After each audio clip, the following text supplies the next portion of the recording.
थमिबार ना नेउनी पोलसरा विधायक श्रीकांत साहू और महिला नेत्री संजुक्ता महलंक मध्य विवाद दुईक बद में पुणी आसला एक रोचक मोड़। श्रीकांत साहू पोलसरा घरे जोर जबरदस्त पशिबा अभियोग में शेष में गिरफ होती संजुक्ता महल।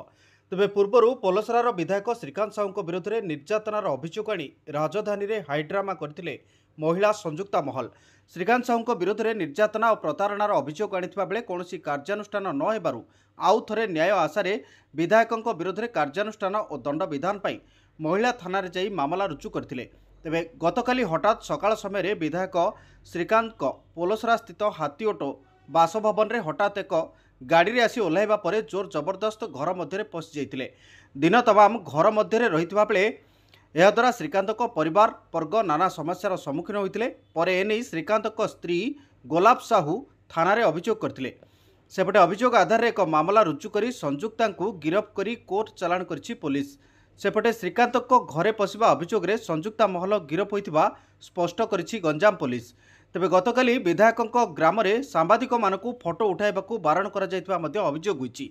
एपरिकि फोटो उठाइले परिणति भयंकर हेबो बोली सांबादिक मानकु विधायकों लोके चेतावनी देइतिले। फल कौनसी फोटो सेठारु पदाकू आसी नथिला। तेबे पूरा घटना को नहीं पुलिस कार्यशैली उपरे मध्य प्रश्न करछन्ती बुद्धिजीवी। जड़े महिला को बुझासुझा करने बदल में एभली जेल पठाइबा दुर्भाग्यजनक बोली मत प्रकाश पाइछि। सूचना था कि पूर्वर गंजाम जिलार पोलसरा बीजेडी विधायक श्रीकांत साहू विरोध में भुवनेश्वर महिला थाना बीजेडी नेत्री संजुक्ता महल अभियोग करथिले।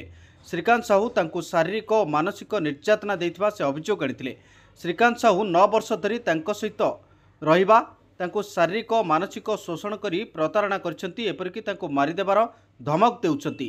तांको पछरे लोक लगाउछन्ती। विभिन्न स्थान रे तांको हैरान करछन्ती बोली अभियोग करथिले संजुक्ता। एने कोर्टर मध्य द्वारस्थ होइतिले संजुक्ता। हेले एबे पुणी थरे श्रीकांतको घरे जोर जबरदस्त पशिबा अभियोग रे गिरफ होइछन्ती संजुक्ता महल। ब्यूरो रिपोर्ट तेज ओडिशा।